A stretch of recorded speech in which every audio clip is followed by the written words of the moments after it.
Waalaikumsalam. Alhamdulillah wassalatu wassalamu ala rasulillah Sayyidina wa maulana Muhammad ibn Abdillah wa ala alihi wa ashabihi wa mawalah. Asyhadu an la ilaha illallah wahdahu la syarikalah wa asyhadu anna Muhammadan abduhu wa rasuluhu la nabiyya wa la rasula ba'dah. Rabbi syrah li sadri wa yassir li amri wahlul 'uqdatam min lisani yafqahu qawli. Subhanaka la ilma lana illa ma'allamtana innaka antal alimul hakim. Amma ba'd. Bapak Ibu, saudara-saudaraku sekalian yang dirahmati Allah Subhanahu wa taala, pertama sekali mari kita kembali memperbarui rasa syukur kita kepada Allah Subhanahu wa taala. Matur suwun kepada Allah atas segala limpahan nikmat yang selalu diberikan kepada kita semua, zahir batin, khususnya Islam dan iman. Semoga kita semua bisa istiqomah dalam keislaman, dalam keimanan sampai kita kembali menghadapnya. Amin Allahumma amin. Selawat dan salam semoga tercurah ke pangkuan Nabi Agung Muhammad sallallahu alaihi wasallam, panutan kita yang dengan ajaran Islam membawa keselamatan hidup bagi kita baik di dunia maupun di akhirat. Kita awali dengan membaca basmalah bersama-sama. Bismillahirrahmanirrahim. Semoga Allah menerima apa yang kita acarakan ini dan ditulis sebagai salah satu amal kebaikan kita. Amin Allahumma amin.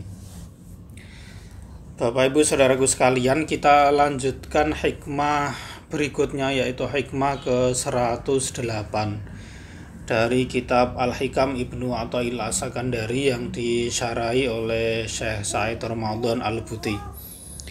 Cukup ringkas ini hikmahnya, berbunyi laisa kullu man sabata takhsisuhu kamula takhlisuhu. Laisa kullu man sabata takhsisuhu, tidak setiap orang yang terbukti memiliki kekhususan itu kamula takhlisuhu, itu sempurna kebersihan hatinya. Jadi Bapak Ibu saudaraku sekalian, ya, takhsis yang dimaksud di sini adalah hal-hal khusus yang dimiliki oleh seseorang yang di luar nalar, yang biasa disebut sebagai karomah, ya. Hal-hal luar biasa yang diberikan oleh Allah Subhanahu wa taala kepada orang-orang tertentu. Misalnya, kata Al-Buti, misalnya seseorang ngegem kerikil, terus kerikilnya berubah menjadi permen, misalnya seperti itu, ya. Itu kan sesuatu yang di luar nalar. Ini kata Al-Buti. Atau seseorang yang memasukkan bara api ke mulutnya, tapi mulutnya orang melonyoh, seperti itu. Atau tiba-tiba menghilang dari satu tempat lalu berada di tempat atau benua yang lain, misalnya. Itu takhsis. Nah, di hikmah 108 ini Ibnu Rajab ingin mengatakan bahwa tidak setiap orang, dia terbukti memiliki kekhususan itu. Tidak setiap orang yang kayak gitu itu sempurna kebersihan hatinya.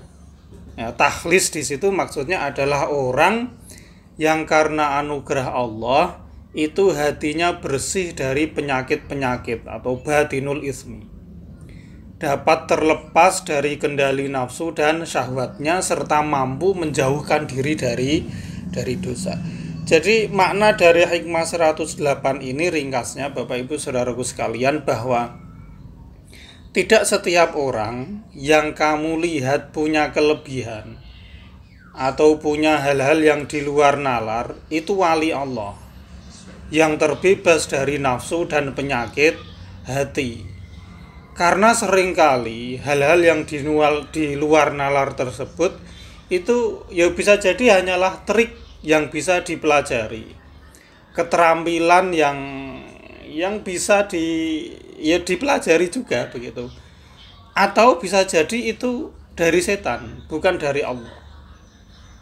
Nah, dengan hikmah ini Ibnu Athaillah itu ingin menegaskan bahwa karomah yang hakiki, kemuliaan Allah yang diberikan kepada seorang hamba yang hakiki itu tidak berwujud pada hal-hal yang di luar nalar tersebut yang mampu dilakukan oleh sebagian orang. Kita mengakui itu, tetapi bahwa karomah yang hakiki tidak seperti itu. Nah, karomah yang hakiki adalah keistiqomahan seorang muslim terhadap perintah dan syariat Allah. Jadi ketika kita kok bisa istiqomah menjalankan perintah dan meninggalkan larangannya, yaitu karomahnya awak dhewe. Itu kemuliaan yang luar biasa yang diberikan oleh Allah. Orang yang komitmen secara tampilan zahir dengan aturan dan perintah Allah serta ridho atas apapun yang ditakdirkan Allah secara batin seperti hikmah di 107 kemarin. Itu karomah yang hakiki. Maka pernah disampaikan kepada Abu Yazid Al-Bustami, ini salah seorang ahli tasawuf di abad ketiga Hijriah ya. Beliau dikatakan, ada orang mengatakan kepada beliau bahwa seseorang bisa berjalan di atas air loh, begitu. Lalu jawab Abu Yazid Al-Bustami, gur masalah ngono wae ikan jauh lebih menakjubkan. Jadi bisa berlama-lama di dalam air. Nah, ketika ada orang yang bilang, "Lah wong kae iso maburi," dijawab, "Burung lebih menakjubkan." Ya, dikatakan juga kepada beliau bahwa ada loh orang yang bisa pulang pergi Mekah itu dalam sehari. Pada waktu itu loh, kalau sekarang ya mungkin sudah nggak karomah karena bisa pesawat begitu. Lalu Al-Bustami mengatakan bahwa iblis saja dengan sekejap itu bisa mengelilingi bumi, tetapi dia tetap mendapat laknat dari Allah. Artinya bahwa kejadian-kejadian yang luar biasa kayak gitu itu tidak pasti menunjukkan akan kedekatan seseorang kepada Allah Subhanahu wa Ta'ala. Karena kalau memang karomah itu dimiliki oleh seseorang yang alim, kata Imam Rafi'i, beliau mengatakan bahwa seorang wali menyembunyikan karomahnya itu sebagaimana seorang perempuan yang haid menyembunyikan haidnya. Artinya disimpan primpen, tidak malah dikapitalisasi untuk menjadi dalan pangan misalnya seperti itu. Enggak seperti itu. Dalam hal ini Abu Yazid tidak bermaksud untuk mengingkari karomah yang memang kadang diberikan oleh Allah kepada wali-walinya begitu ya. Tapi beliau ingin menekankan bahwa hal di luar nalar saja itu bukan bukti bahwa seseorang walinya Allah atau dekat dengan Allah, karena sumbernya bisa beragam.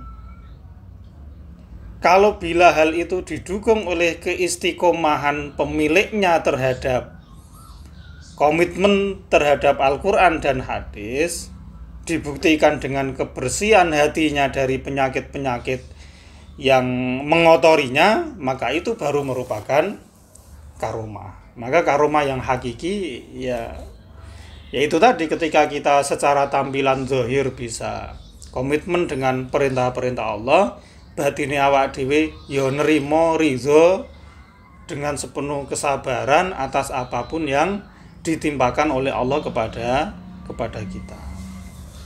Nah, oleh karena itu Ibnu Athaillah di dalam kitabnya yang lain ya, di dalam Lataiful Minan, beliau mengatakan bahwa orang yang dianggap wali, kata Ibnu Athaillah di dalam Lataif Al-Minan itu, bila dia beriman kepada Allah, kepada malaikat, kepada kitab, kepada rasul, mengimani takdir, lalu menunaikan kewajiban-kewajibannya, serta meninggalkan larangan Allah dan memperbanyak amalan ketaatan, maka dia wali Allah. Dan karomah yang tidak menyalahi syariat yang tampak darinya, itu adalah anugerah dari Allah yang tidak boleh diingkari oleh setiap muslim. Tapi itu tadi syaratnya, ya dia mengimani semua rukun iman. Tapi kata Ibnu Athaillah, bila karakternya tidak seperti itu, maka dia bukan walinya Allah. Kewaliannya bukan rahmaniyah, tetapi syaitoniyah. Jadi ada walinya itu rahmaniyah yang bercirikan ya rahman rahimnya Allah. Ada istilah dalam tanda kutip wali, tapi asalnya dari syaitoniyah. Artinya orang yang dekat dengan Allah, ada juga orang yang dekat dengan setan.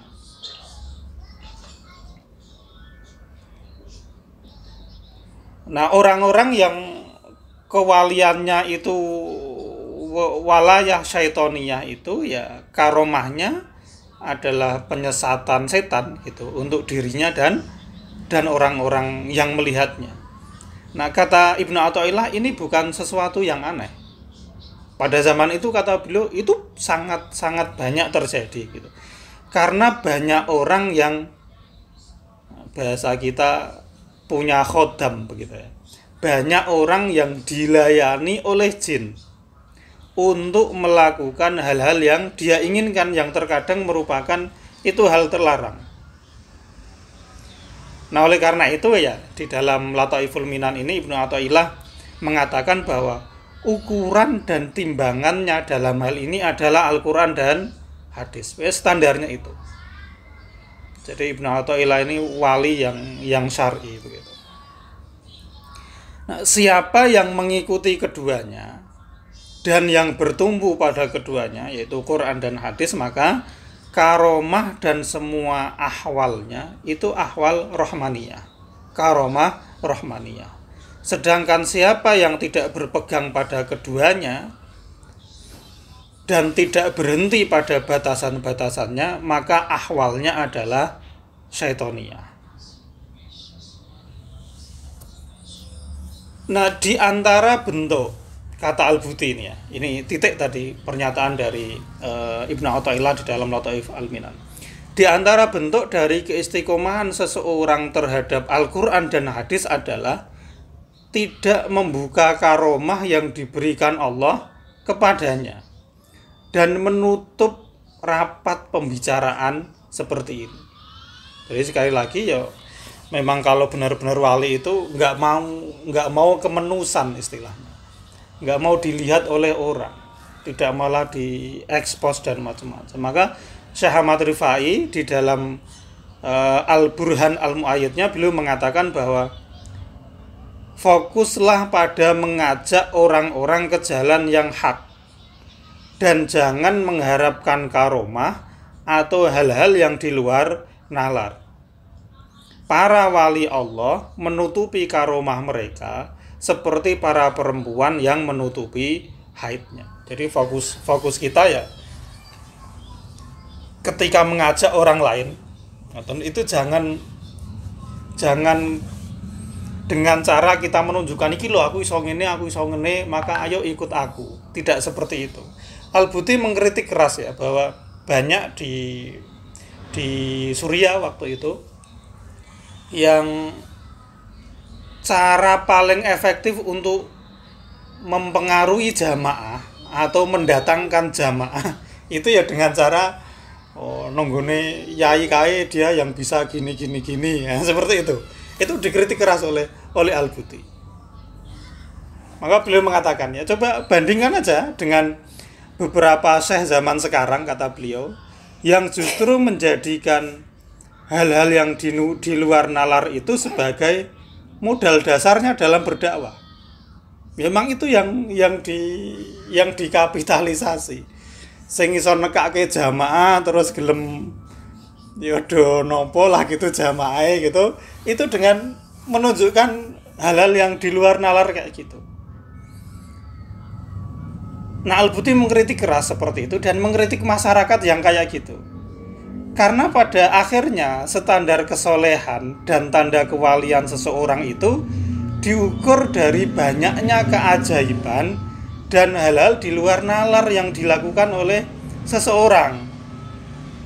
Sedangkan karomah yang hakiki dan yang lebih berat yaitu keistiqomahan terhadap perintah Allah, sifat-sifat wara yang menjauhkannya dari hal-hal yang syubhat apalagi yang haram, dari uang-uang yang syubhat apalagi yang haram, dari sikap menjaga lisan, dari riba dan seterusnya, itu diabaikan dan tidak dijadikan tolak ukur kesalehan dan kemuliaan atau kewalian seseorang.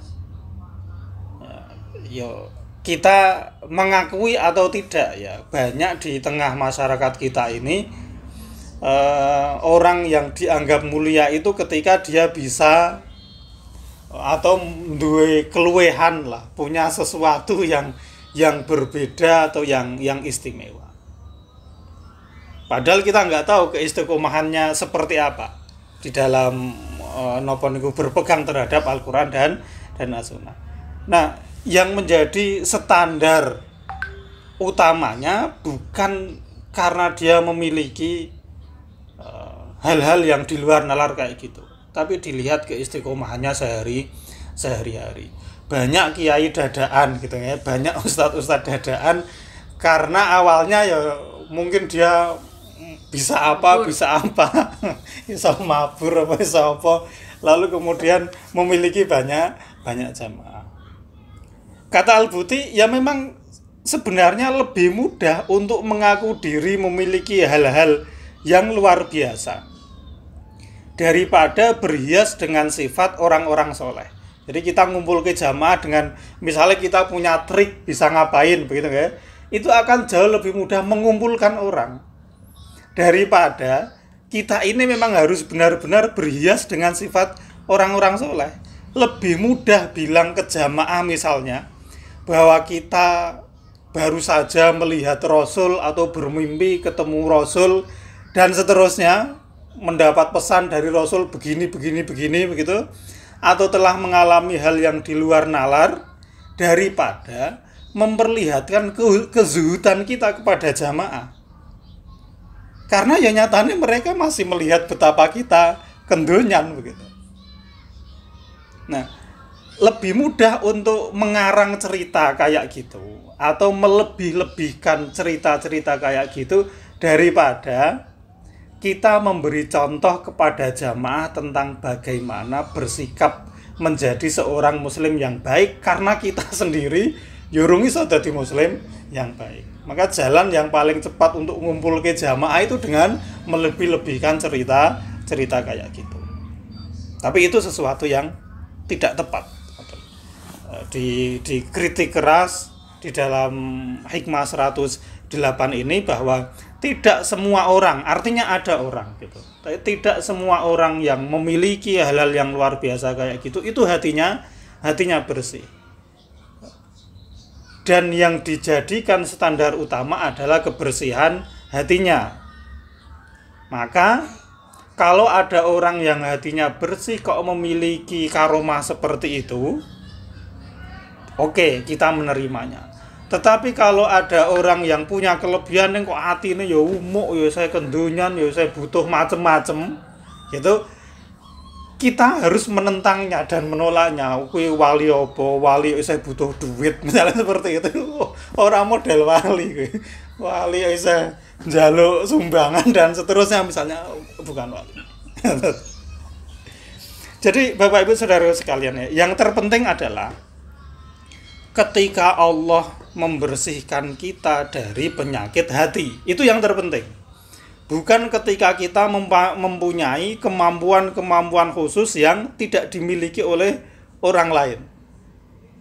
Karena jika Allah itu membersihkan kita dari penyakit-penyakit hati, dari afat nafsu kita, maka itulah kemenangan yang besar. Tapi bila Allah memberikan kita kemampuan khusus, maka sebenarnya itu cobaan sesungguhnya. Yang tidak banyak orang selamat dari ujian ini. Wes lha pokoke karomah awak dhewe ku iso istiqomah gitu aja.